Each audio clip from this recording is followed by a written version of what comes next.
말씀 앞에서 경외함으로 주께 홀로 섭니다. 생명의 말씀 읽고 순종해 주를 예배합니다.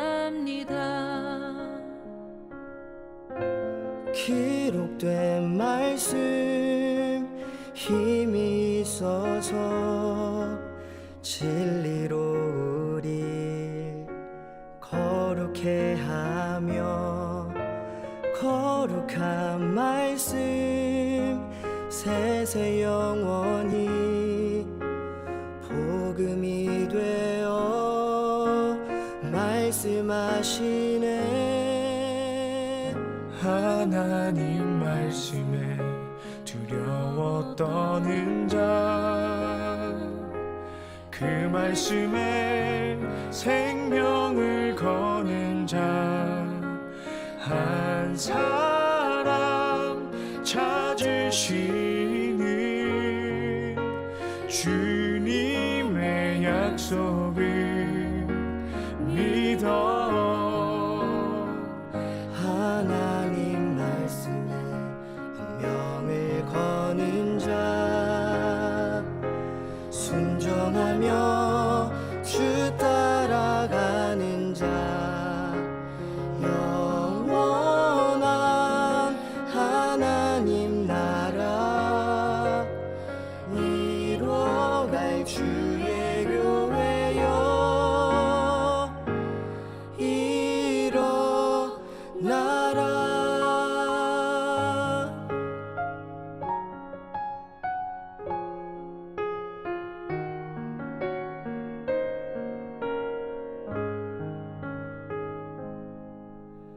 말씀 앞에서 경외함으로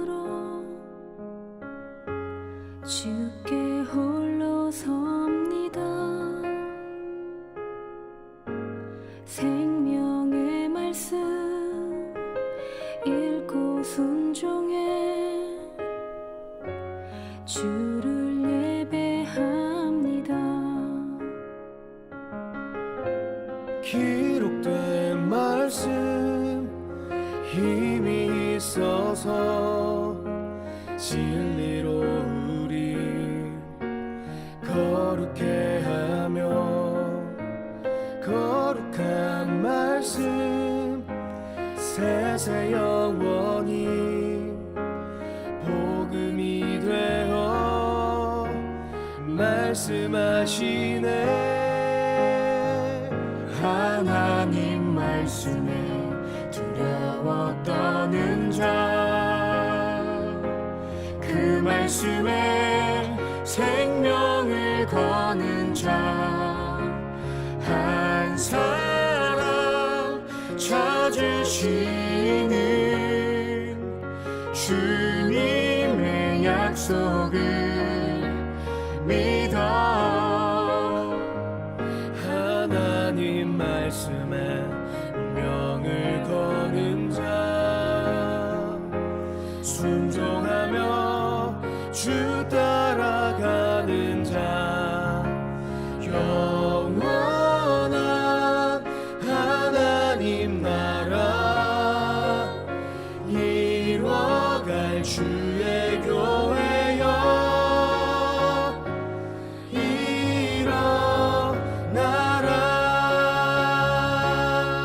주 말씀은 우리를 구원에 이르는 지혜이니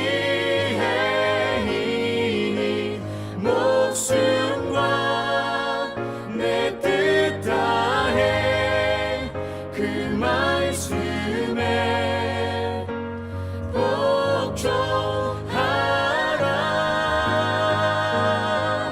하나님 두려워 떠는 자, 그 말씀에 생명을 거는 자, 한 사람 찾으시는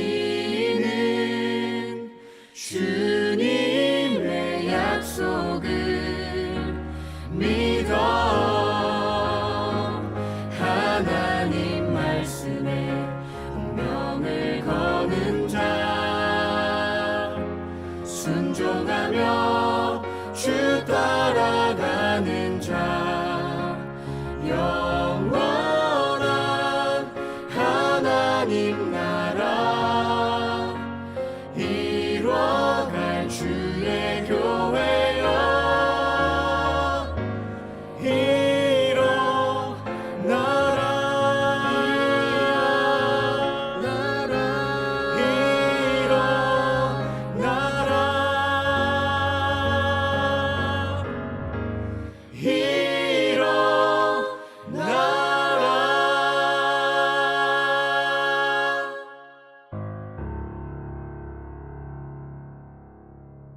오늘 시편 41편 9절 말씀 같이 보았습니다. 시편 41편 9절. 내가 신뢰하여 내 떡을 나눠 먹던 나의 가까운 친구도 나를 대적하여 그의 발꿈치를 들었나이다. 이게 어디서 이루어지냐면 요한복음 13장 18절에서 이루어지는 내용이거든요. 요한복음 13장 18절 말씀. 내가 너희 모두를 가리켜 말하는 것이 아니니라. 나는 내가 택한 자들이 누구인지 알미라. 그러나 내 떡을 먹는 자가 내게 발꿈치를 들었다 한 성경을 응하게 하려는 것이니라. 이렇게 이 말씀이 이제 예수님께서 제자들의 발을 씻으시면서 또 이제 같이 주의 만찬을 마지막으로 이제 하면서 이야기하는 그런 내용이거든요. 가룟 유다에 대한 이야기인데, 이것이 시편 41편 9절에 있는 말씀을 그대로 말씀을 이루기 위해서 시편에 있는 내용도 예수님에 대한 이야기니까 그것을 설명하기 위해서 그것을 그대로 이루어져야 되니까 그 말씀들, 구약에 있는 말씀들이 예수님에게 이루어져야 되니까 그 말씀을 이야기한 것입니다. 우리가 자존감에 대한 이야기를 잠깐 나누었는데, 그 자존감이 왜 없느냐면 자존감이 사람들이 없는 사람이고 자존감이 높은 사람이 있잖아요. 어릴 때 넌 최고야, 넌 최고야 자꾸 이렇게 해주잖아요. 그러면 자존감이 높아집니다. 근데 어릴 때 자꾸 이제 너는 조심해야 돼, 너는 이렇게 하면 안 돼, 너 이렇게 하면 잘못이야, 네가 조심해야지, 네가 맞인데, 네가 장자인데, 네가 장녀인데 네가 조심해야지, 아래 애들한테 네가 모범이 돼야지, 자꾸 억누르잖아요. 그럼 자존감이 사라집니다. 그러니까 어릴 때 그 부모에 의해서 영향을 받아가지고 아이들이 자존감이 없어지는 거예요. 그러니까 자존감이 높은 아이들은 또 어떻게 되냐면 막 이제 축혀준 거죠. 넌 최고야, 너는 이렇게 될 수 있어, 너는 성공할 수 있어, 뭐 잘할 수 있어, 그렇게 해줘야 된다고 그러잖아요. 그러면 이제 어떤 게 둘 중에 어떤 게 더 문제냐면 자존감이 높은 게 더 문제입니다. 성경에서는요. 왜 그러냐면 자존감이 높은 사람은 자존감을 하나님이 낮추어서 하나님 만나게 하는 거예요. 이게 성경의 원리가요. 그러니까 자존감이 이미 낮은 사람은 부모를 잘못 만난 거죠. 사실은, 그죠? 부모 잘못 만났어요. 그러니까 자존감이 낮아진 거죠. 낮아졌는데 낮아진 사람은 이제 그 상태에서 주님 만나는 거예요. 그런데 자존감이 높은 아이들은 교만하잖아요. 겉으로 자기가 최고인 줄 안다고요. 그런데 이 사람은 반드시 깎여져야지만이 주님을 만날 수 있거든요. 그래서 교회를 만나게 되고 성경을 만나게 되고 말씀을 듣게 되고 이럴 때 자기 자존심이 다 깎아져 버려요. 그때 이제 조심해야 되는 게, 자존감이 높은 아이들은 그 말씀이 들어올 때요, 자기를 깎아내고 자기를 죽이러 말씀이 들어오는 건데 그거를 거부해 버립니다. 밀어내요. 내가 최고인데. 자기를 죽이려고 한단 말이에요. 말씀이 자기를 죽이려고 하니까 막 밀어내는 거예요. 그러면 이제 주님 만나기가 더 어려운 거죠. 그래서 자존감이 낮다고 나 자존감 낮아서 어떡해 이렇게 걱정하는 사람들도 있는데, 그럼 자존감이 높으면 어떡하는데? 더 어려운 거예요. 그러면 더 힘든 거예요. 그러니까 교회 입장에서는요, 주님 안에서, 그러니까 주님은 이렇게 순서예요. 자존감 높이 키우라는 거예요. 순서는 이렇게. 그러니까 좋은 부모는 아이를 자존감을 높게 키웁니다. 그렇죠? 그게 순서예요. 자존감, 그러니까 그게 좋은 부모예요. 나쁜 부모는 어떻게 하면 자존감을 다 깎아버립니다. 나쁜 부모, 그러니까 못 배워서 그런 거예요. 부모가 아직 그런 거를 이렇게 하면 애가 자존감이 낮아질 텐데 자존감 높아야 돼, 이걸 모르잖아요. 심리학적으로 잘 모르니까 그냥 자존감을 다 깎아버리는 거예요. 그러면 이제 이게 자존감이 깎여져서 자라나잖아요. 그러니까 이게 못된 부모를 만난 거예요. 그래서 성경에서는 못된 부모를 만나야 된다고 그러잖아요. 못된 부모를 만나야 진짜 부모를 만나거든요. 진짜 부모 하나님 만나거든요. 그러니까 그 순서는 맹인을 만들어 버린 거죠, 이 아이를. 그죠? 맹인을 만들어 버렸으니까 주님을 만날 때 눈을 뜨게 만들어 주는 거거든요. 그러니까 이 땅에서 부모가 잘못됐든 잘됐든 상관없어요. 그러니까 주님 만나는 데 있어서는 주님 만나야, 주님이 찾아오셔야 만나는 거예요. 그러니까 순서는 이렇게 돼요. 네가 좋은 부모가 돼야 된다 하면은 어떻게 되냐면 아이들의 자존감을 높여줘야 되죠. 첫 번째는, 그죠? 그러면 이제 교회를 와서 주님을 이게 말씀을 이렇게 듣다 보면 이게 자존감이 다 깎여져 버리는 겁니다. 그러면 이제 갑자기 소경이 돼 버리는 거죠. 처음에는 눈을 뜬 줄 알았어. 눈 뜨게 막 만들어주는 거예요. 세상에 눈을 뜨게 만들어줬잖아요. 좋은 부모들은, 그죠? 좋은 부모 잘 교육을 시켜주고 어떻게든지 네가 최고야라고 해주고 잘 이렇게 해주잖아요. 그러면 이 아이가 이제 교회에 와서 말씀을 듣다가 맹인이 돼버려요. 맹인이 돼야 주님 만나는데, 맹인이 되는데 그게 너무 힘든 거예요. 근데 이걸 이제 맹인 되라고 얘기하는데 바리새인들은 뭐라 그랬어요? 예수님한테 요한복음 9장에 보면 예수님은 너 눈 떴으니까 너 맹인 되게 만들어줄게 하니까 이게 구원해 준다는 뜻이거든요.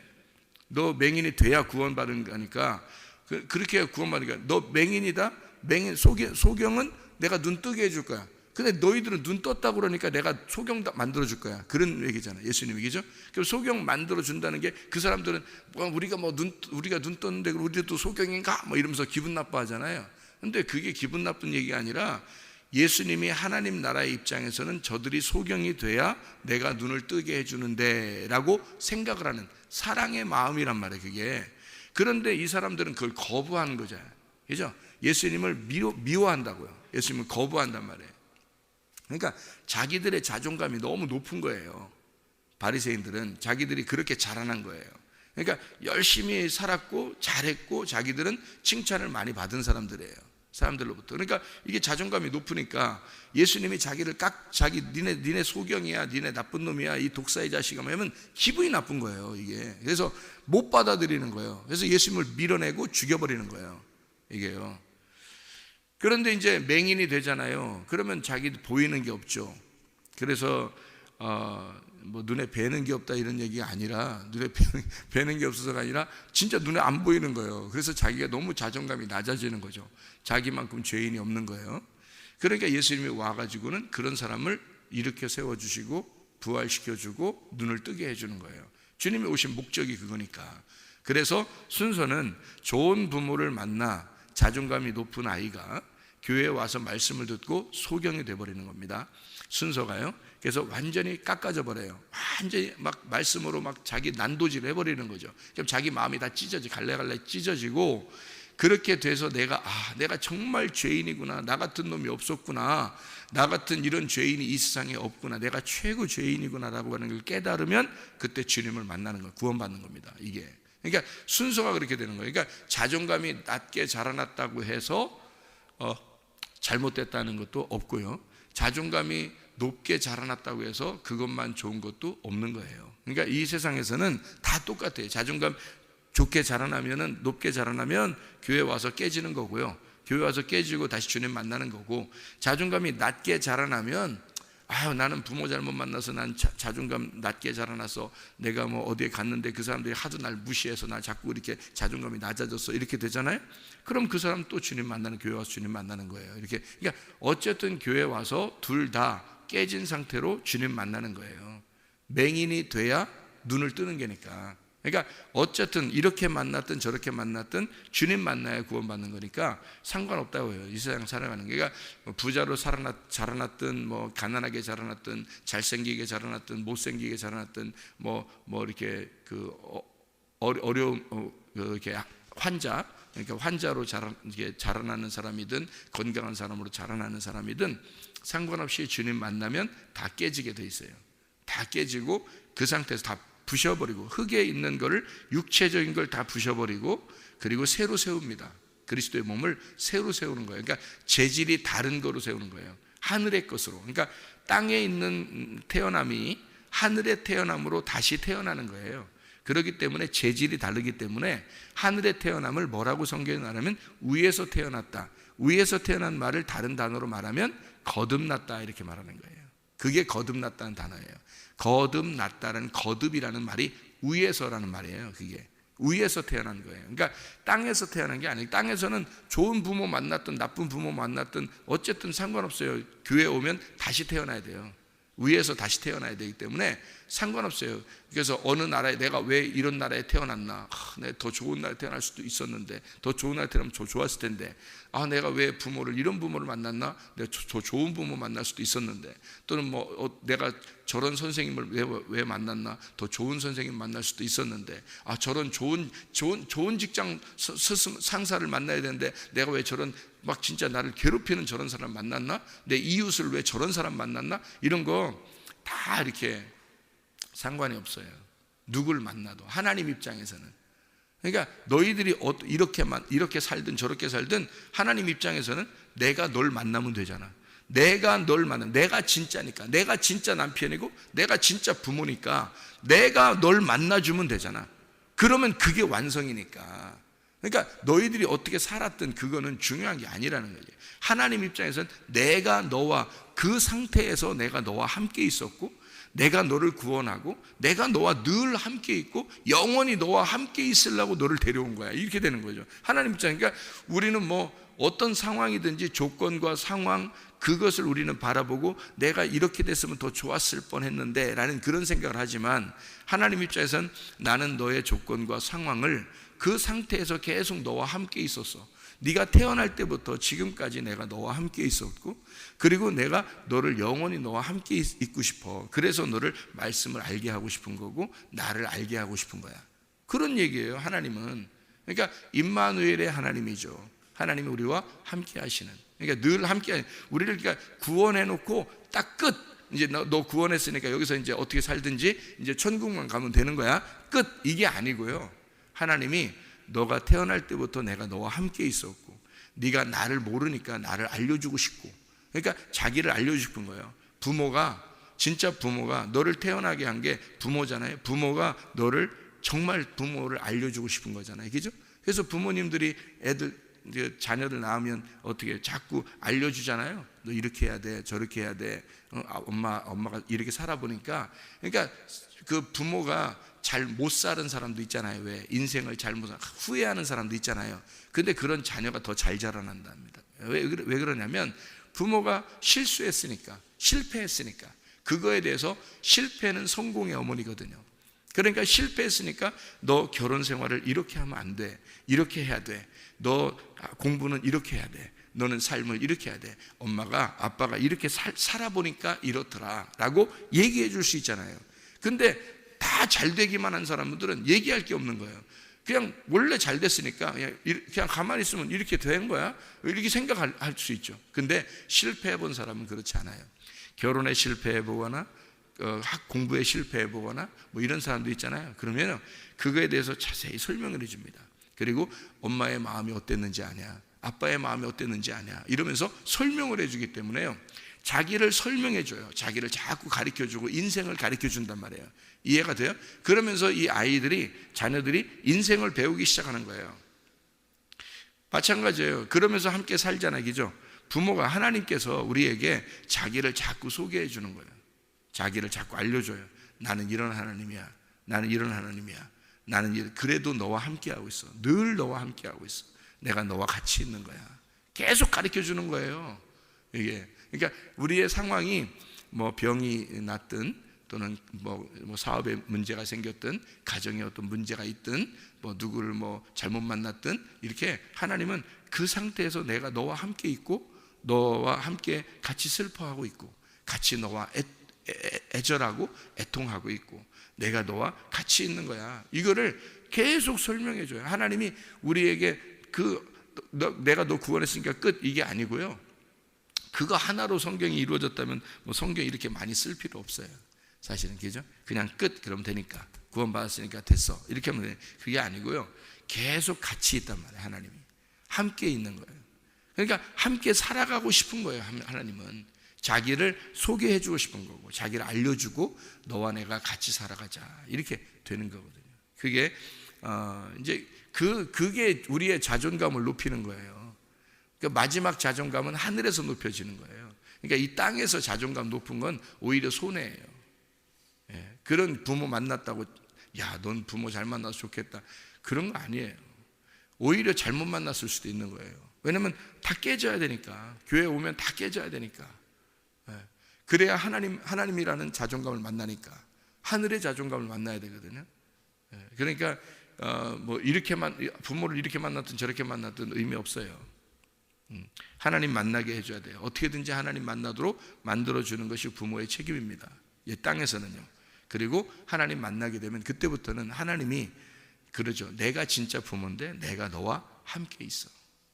그러면요 모든 게 이제 이 자녀가 하나님과 이 자녀 관계가 되는 거예요.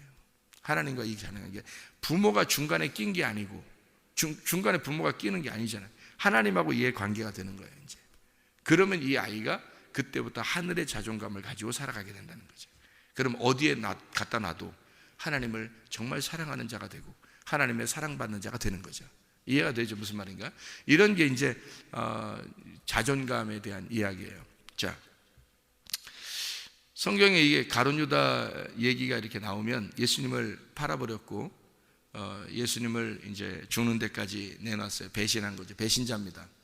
배신자라는 이야기를 여러분이 혹시 배신자라는 이야기를 들으면 여러분 기분 나빠요? 좋아요?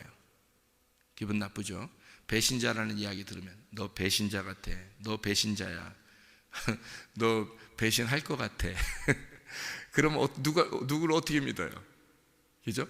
물론 사람은 믿을 사람이 없어요. 사람이니까. 그죠? 사람이니까. 그러니까 사람이니까 믿을만 해야 되거든요. 짐승이 아니고. 그러니까 사람이니까 배신할 수 있어. 그러니까 사람이니까 못 믿겠어. 그거는 네가 짐승이야. 그 말이죠. 넌 짐승이야. 그러니까 우리는 모두 다 짐승이에요. 누구만 사람이에요? 예수님만 사람이에요. 그러니까 사람이니까 너는 배신할 수 있어가 아니죠. 넌 사람이니까 배신할 수가 없어져. 그건 예수님이니까. 그죠? 사람이니까 배신할 수 없어. 너 사람이니까 내가 사람이니까 그럴 수도 있지. 너 사람이니까 그럴 수도 있을 것 같아. 이거는 다 짐승이니까 라는 얘기예요. 너 짐승이니까 그럴 수 있는 것 같고, 그러니까 난 짐승들은 안 믿어. 이렇게 되는 거죠. 사람만 믿어. 사람만 믿는다. 그 사람만은 예수님이란 말이에요. 그 사람만이 예수님. 그러니까 예수님만 믿는 거예요. 예수님이 속에 들어온 사람은 믿을 만한 거예요. 근데 예수님이 안 들어온 사람은 못 믿는 거예요. 그건 다 짐승이고 아직은 그 사람은 무조건 배신자인 거예요. 그러니까 배신자라는 얘기를 못 들으면 자기가 배신자인 줄을 모른다는 거죠. 그러니까 배신자라는 얘기를 들어야 이게 회개가 되는 거예요. 그래서 배신자라고 해야 되는 거예요. 자, 예수님이 바리새인들을 만나니까 뭐라고 그래요? 바리새인들 보고 이런 배신자야 그런 얘기 안 하고 뭐라고 했어요? 이 독사의 새끼야 막 이런 얘기 하잖아요. 그러면 그 사람들 보고 니네 잘했어. 지금까지 참 열심히 주님 섬겼는데 참 잘했다. 이런 이야기를 위로를 해줬다면 어떻게 될까요? 그들은 영원히 주님 못 만납니다. 그들은요. 근데 독사의 새끼야. 그러면 이 사람들이 겉으로는 기분이 굉장히 안 좋죠. 들을 때 이 독사의 새끼야. 그러니까 얼마나 기분이 네 애비는 마귀야. 그러고 막 네가 하나님 섬긴 게 아니라 네가 이제까지 열심히 한 게 내가 마귀 섬긴 거야. 막 하면서 이러니까 바리새인들이 얼마나 기분 나쁘겠어요? 저거 진짜 언제 기회 되면 죽여버려야 되겠다 이런 생각이 들겠죠. 근데 어떤 바리새인은 집에 가가지고 생각을 할 겁니다. 어떤 바리새인은 그죠? 나를 왜 독사의 자식이라 했을까? 내가 섬기는 걸 마귀라고 했을까? 이러면서 생각을 하게 될 거예요. 그죠? 그 사람들은 희망이 생기는 거예요. 그 사람들은 구원받는 거예요. 그런 사람들 중에서 예수님을 조용히 밤에 찾아온 사람들도 있어요. 그런 사람들 중에서. 그런 사람들은 이제 주님을 만나서 구원받을 수 있는 거예요. 그러니까 그렇게 대놓고 딱 얘기해버리면, 부딪혀버리면요, 얘기해버리면 이 사람이 구원받을 사람도 있다는 얘기예요. 근데 구원 안 받을 사람들은요, 구원 안 받는 거죠 뭐. 근데 구원받을 사람들은 반드시 부딪혀버리면 구원받을 수 있는 사람이 있기 때문에 그 사람들을 구원하기 위해서 주님은 정확하게 얘기해버리는 거죠. 그죠? 독사기. 그러면 가룟 유다한테는 그럼 왜 이런 식으로 얘기했을까요? 가룟 유다한테는 네가 배신할 거야. 누군가 나를 배신할 건데 그 누군가 금방 다 알았어요. 왜냐하면 함께 손을 놓는 자, 이런 게 가룟 유다가 가룟 유다가 지금 손 놓고 있는데 함께 나하고 손 놓고 있는 자가 나를 배신할 거다, 나를 팔아버릴 거다, 이런 얘기를 했으니까 가룟 유다가 뜨끔하죠. 벌써 다 알지. 자기도 지금 자기가 벌써 배신하고 죽여버릴 거를 이미 지금 다 알고 있는데, 지금 선생님이 그걸 얘기하고 있는데 벌써 손 다 넣고 있잖아요. 지금 자기도.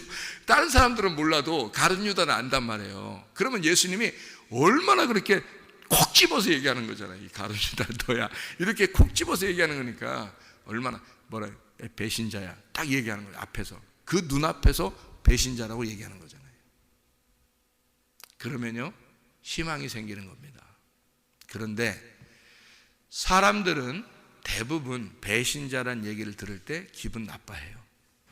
내가 왜, 내가 왜 배신할 것 같아? 나 배신 안 하는데?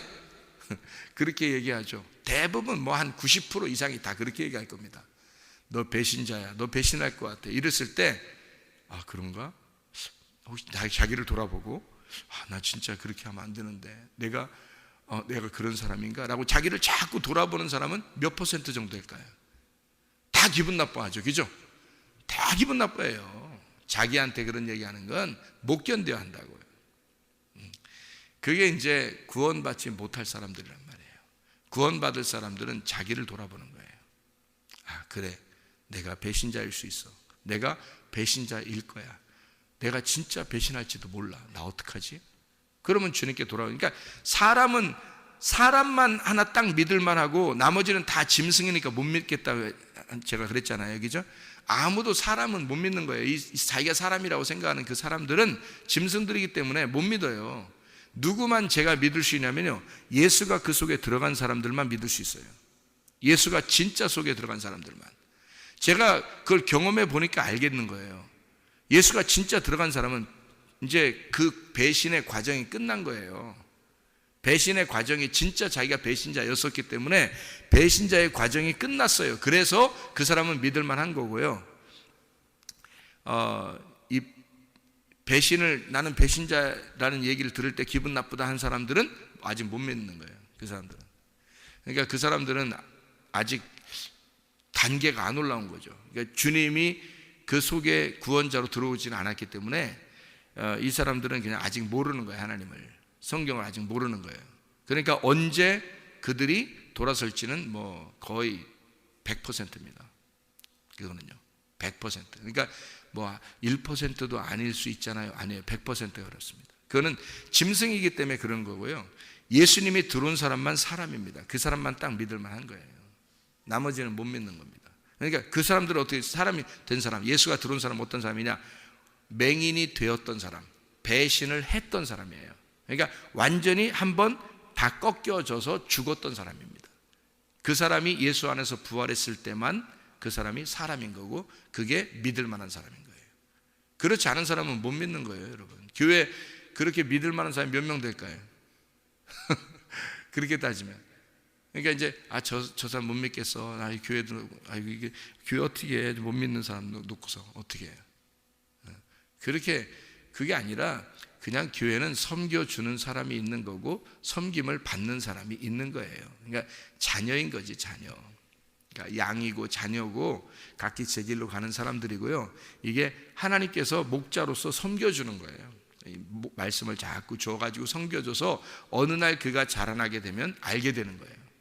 자라나게 되면 말씀을 통해서 자기가 깎이고 죽고 죽어서 죽고 또 죽어, 예수님이 이기고 또 이겨서 그가 자라나게 되면, 그러면 이제 발견하게 되는 거죠. 자기 자신을 발견하게 되고 주님의 진짜 양이 되는 거고 주님의 교회가 되는 거죠.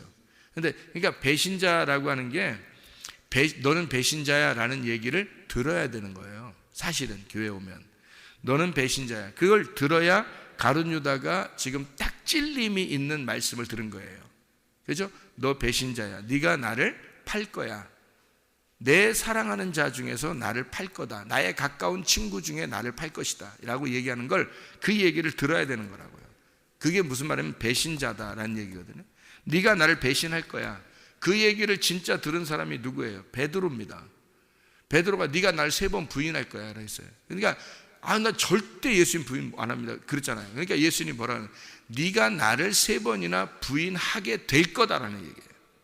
네가 3번이야 나를, 그리고 부인해야 된다라는 얘기가 있거든요. 그게 베드로가 부인하고 3번을 부인하고 난 다음에 주님을 다시 만나서 그때 깨달은 거예요. 예수님이 왜 나에게 그런 얘기를 했는지를 그걸 깨달은 거예요. 그때 와서. 그 전에는 모르는 거예요. 그렇게 절대 나 배신 안 해요, 나 부인 안 해요 막 이러잖아요. 그게 이제 사람들의 모습인 거죠. 기분 나쁜 거죠. 듣기에 기분 나쁜 거예요. 자기 뭐 그런 사람이냐고. 근데 성경에는 그런 배신자가, 그렇게 3번을 부인하는 자가 구원을 받아요, 성경에는. 그래서 그 배신자가 돼야 되고 부인하는 자가 돼야 되고 결국 죽여야 된다는 겁니다, 예수를. 그러니까 예수는 혼자 자살할 수가 없어요. 그러니까 자살이냐 타살이냐, 예수님이 자살한 거냐 타살한 거냐. 예수님은 너희들이 나를 죽일 거다, 그리고 나는 이 땅에 죽으러 왔다, 하나님의 계획이에요. 아니 누가 죽인다고 안 했는데도 자기가 죽으러 왔다는 거예요. 그러면 자살이에요, 이게 타살이에요, 이게 도대체가. 여러분 어떻게 생각해요? 예수님은 자살한 거예요, 타살당한 거예요? 사람들이 죽였으니까 타살당한 거고, 예수님이 스스로 자기가 죽으러 왔다고 그러니까, 아니 누가 죽인다고 안 했는데도 자기가 죽으러 왔으니까 이건 어떻게 봐야 돼? 타살입니다. 왜 이게 타살인지 알아요? 우리가 이제 생각할 때는 자살인 것 같죠, 그죠? 근데 이거 보세요. 하나님이 보여요 안 보여요? 안 보이죠. 보이는 예수님으로 왔어요. 예수님이죠. 그러면 하나님이 계셔요 안 계셔요? 계시죠. 하나님이 계시는데 그 아들로 내려왔다 그랬죠, 예수님이. 그죠? 그래서 자기가 이 땅에서도 하나님 아버지, 내 아버지요 이런 얘기 하죠. 그러면 아버지가 계시죠. 그러면 아들이 여기 있죠. 무슨 말인지 알겠어요? 그러면 아들이 죽으러 왔죠. 그럼 하나님이 아들로 안 오고 스스로, 그냥 하나님이 스스로 자기가 영인데 어떻게 죽어요? 근데 만약에 자기가 자기를 죽는다고 생각해 보세요. 그러면 내가 난데 나는 죽을 거야, 그래서 자기가 혼자 스스로 영이 죽었어. 그럼 자살이겠죠, 그죠? 그런데 자기 아들로 내려왔어요. 자, 하나님이 계신데 아들이라는 육체를 가지고 이렇게 내려왔어요. 말씀이 육체로 내려왔어요. 근데 말씀은 안 죽는 겁니다. 말씀은 안 죽는 거예요. 육체만 죽는 거예요, 그죠? 육체만 실제로 목숨이 끊어지는 거예요. 그러면 하나님이 이 아들을 죽이려고 보낸 거예요, 맞죠? 그러면 아버지가 아들을 죽인 거죠. 그러면 아들 입장에서는 자살이에요, 예수님이 스스로 자살한 거예요, 타살당한 거예요? 타살당한 거죠, 아버지에 의해서. 이해가 됩니까? 그러니까 예수는 자기가 나는 죽으러 왔다, 그래서 나는 죽을 거야 라면 사람들이 생각할 때는 자살이구나 라고 생각할 수 있죠. 왜냐하면 사람들이 안 죽여도 자기는 죽어야 되니까. 그러면 그렇게 해서 십자가에 매달려 죽는다 할지라도 사실 누가 죽이는 거예요? 아버지가 죽이는 거란 말이에요. 이해가 되겠어요? 그러니까 십자가에 매달려서 그 아들이 뭐라고 고백해요? 하나님 왜 나를 버리십니까? 라고 얘기하죠. 그러니까 이거는 누군가가 자기를 죽였다는 얘기야, 맞죠? 그러니까 예수님 입장에서 사람들이 생각할 때는 혹시 자살 아닌가? 아닙니다. 타살입니다. 타살이, 왜 타살이 중요하냐? 자살은 안 되고 왜 타살이 돼야 되느냐는 거면, 자살은 자기가 자기를 죽였기 때문에 구원자가 필요가 없어요. 자기가 자기를 죽였잖아요. 그러니까 구원자가 필요 없는 거란 말이에요. 그런데 타살을 당하잖아요. 그러면 자기가 죽은 게 아니라 죽임을 당했단 말이에요. 그러니까 구원자가 필요한 거예요. 자기가 자기를 죽였으니까 자기가 심판자잖아. 심판자니까 구원자가 더 이상 필요 없잖아요. 자기가 하나님이 됐잖아. 자기가 하나님이 돼서 스스로 자기가 자기 목숨을 끊었으니까 자기가 구원자인 거야. 자기가 자기를 구원하려고 죽은 거야. 그러니 더 이상 구원자가 필요 없죠. 이해가 돼요? 자기가 하나님이 되어버렸으니까. 그런데 타살을 당하면요, 자기가 죽임을 당한 거야. 죽임을 당하면 구원자가 필요한 거야. 자기를 살려줄 구원자가 필요한 거예요. 이해가 돼요? 그래서 예수가 죽임을 당했을 때, 타살 당했을 때 구원자 하나님이, 아버지가 그를 살려주는 겁니다. 이해가 되겠어요? 그래서 예수가 타살당하고 하나님은 그를 살려주는 거예요. 구원자가 필요하기 때문에 예수가. 그럼 왜 예수는 타살당하고 그렇게 죽임을 당했을까? 인간 모두가 그 예수를 따라가서 죽임을 당해야 되니까 그러는 거예요. 인간 모두가. 자살하는 게 아닙니다. 인간 모두가 예수를 따라가서 자살하는 게 아니에요. 인간 모두가 예수를 따라가서 타살당해야 된단 말이에요. 죽임을 당해야 된단 말이에요. 누구에 의해서? 자기 아들에 의해서, 자기 딸에 의해서 부모가 타살당하는 거란 말이에요. 그게 부모입니다. 그러니까 여러분이, 자, 지난번에 한번 얘기했죠. 이게 요거 자녀가 속에서 태어나면서 엄마의 이 살을 다 파먹고, 그리고 이 아이가 자라나서 나와 보니까 엄마가 없더라. 그죠? 어디에 있어요? 자기 안에 있더라. 자기가 다 먹었으니까. 그런 고기들도 있다 그랬죠. 그죠? 그러니까 마찬가지로 우리가 누군가에 의해서 우리가 타살을 당하는단 말이에요. 그거를 이제 종교적으로 어떤 사람이 내가 예수 믿는다고 누군가 날 죽이면 그걸 순교라 그러죠. 그죠? 순교라 그래요. 누군가가 나를 죽였다, 예수님을 죽였다 그러면 예수님은 타살 당했죠. 그러면 다 누가 필요한가 하면 내가 죽은 게 아니니까, 내가 내 스스로를, 내가 내 목숨을 심판한 게 아니기 때문에, 내가 하나님이 아니기 때문에 하나님이라는 어떤 존재, 구원자가 존재하는 거예요. 필요한 거고, 그가 우리를 부활시키고 살리는 거예요. 그 사람들이 구원받는 거예요, 여러분. 그래서 절대 성경에서는 타살당해야 됩니다. 그러니까 자기를 팔아서 넘겨서 죽일 누군가가 나와야 되는 거예요. 예수님도. 이해가 돼요? 그러니까 가룟 유다가 나쁜 놈이 아니에요. 가룟 유다가 나쁜 놈이 아니라, 예수님은 시편 41편 9절에 있는 이 말씀이, 누군가, 내 가까운 친구가 나를 위하여 발꿈치를 들어서 나를 배신할 것이다, 그리고 내가 팔려야 하고 내가 죽임을 당해야 된다 라고 하는 것이 정해져 있기 때문에 누군가는 나한테 그렇게 해줘야 돼. 근데 그게 너야 라고 얘기를 하니까 그게 듣기가 기분 나쁜 거란 말이야. 듣는 배신자가 상당히 기분 나쁜 거야. 듣는 배신자가. 근데 배신자가 돼야 되는데, 그게 듣는 배신자가 기분 나쁘니까 이게 들리냐고, 이게 말이. 그러니까 배신을 하고 나니까, 나는 그런 사람이 아닌데 배신을 한 거야.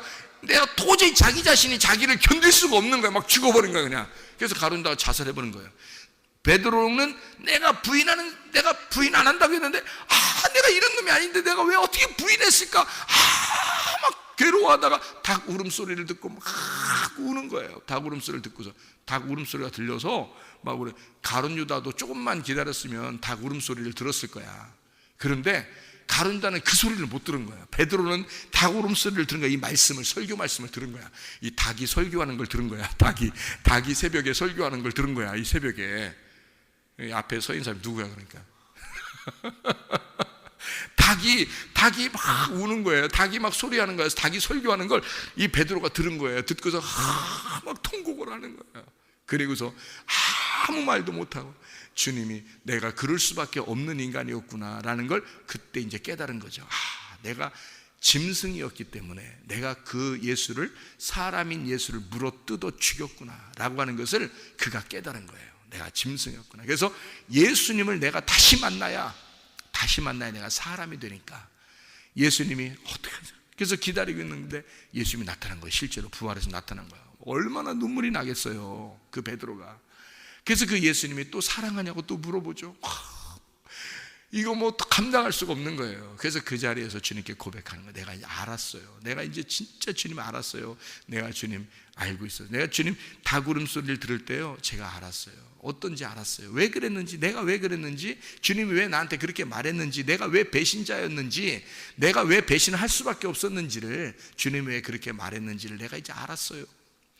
그런 자가 필요한 것을, 그래야 구원받는다는 것을, 그래야 그가 나의 죽음을 깨닫고 그 닭 울음소리를 듣고 죽고 내 스스로가, 그러니까 닭 울음소리가, 닭이요 이렇게 어떻게 생겼어요? 부리가 이 앞에 있잖아요. 부리가 이렇게 앞에, 이 입이 주둥이가 이렇게 있잖아요. 그래서 주둥이가 이렇게 찍는 거야. 이렇게 여러분의 설교를 새벽에 설교로 막 찍는 거야. 이렇게. 그래서 닭 울음소리가 확 들렸대. 꺾여 하면서 막 찔르는 거예요. 그래서 막 찢겨서 베드로가 죽은 거예요. 거기서 죽은 거야. 그 소리를 듣고 죽은 거예요. 그죠?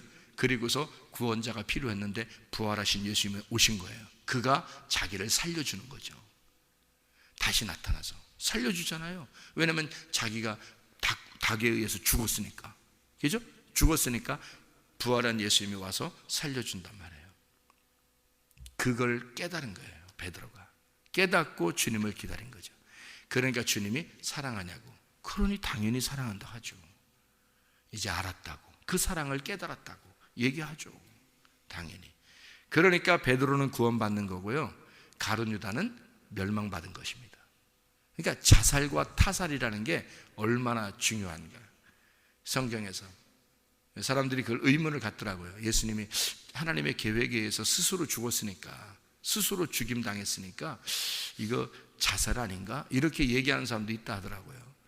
또 근데 그렇지 않아요. 이게 분명히 성경에서는 이렇게 가르치고 있는 겁니다. 내용을 알아야죠. 그죠? 예수님의 내용을. 그래서 주님은 타살 당하신 겁니다. 그리고 우리 보고 따라오라고 그래요. 어떻게? 너희들도 타살 당해야 된다. 너희들도 그렇게 타살. 어떻게 타살 당해? 우리는 예수님이 이미 십자가 못 박혀 돌아가시고 부활하셨기 때문에 우리는 주님을 따라가는 자예요. 우리는 어떻게 타살 당해야 될까요? 그렇죠. 새벽에 닭 울음소리를 듣고 그 닭의 주둥이로 가슴을 찢겨서 죽어야 되는 거예요. 그게 우리가 타살당하는 방법입니다. 지금요. 그리고 누군가가 내가 예수 믿기 때문에 죽인다 그러면 순교당하는 거죠. 당연히. 그렇지만 지금은 말씀으로 여러분의 가슴을 타살당해야 된다고요. 그래야 주님 구원자가 여러분에게 나타나신다고. 그러니까 맹인이 돼야, 죽임을 당해야 그 다음에 구원자가 나타나서 눈을 뜨게 해주고 살려준다는 얘기입니다. 예. 주님 안에서 진정한 배신자가 되시기를 바랍니다. 주님 안에서 진정으로 자기를 부인하고 예수를 부인하고 주님을 따라가 타살당하는 사람들이 되시기를 바랍니다. 진정한 구원자가 여러분에게 오실 것입니다. 기도하겠습니다.